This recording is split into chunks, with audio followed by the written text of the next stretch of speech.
Over chop. Nutalade, uyonave ganata. Tata Kwame Nkrumah be elasi de gam. Atata Kwame Nkrumah wawo chakli. Kevenuga.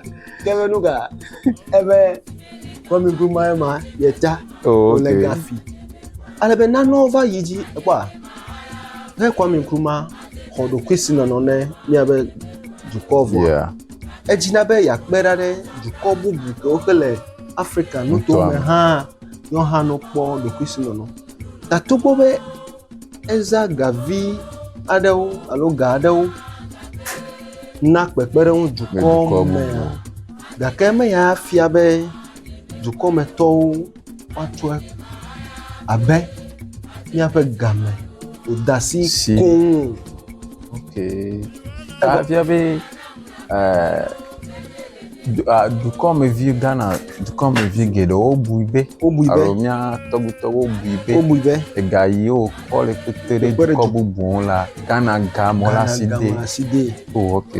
Ça vient les filles, elle est fière, l'opinion, l'opinion. Et votre déhon là, mais y'a pas gaïo. Ok. Et si, on a yokata de miabe du club, on va de les yvons.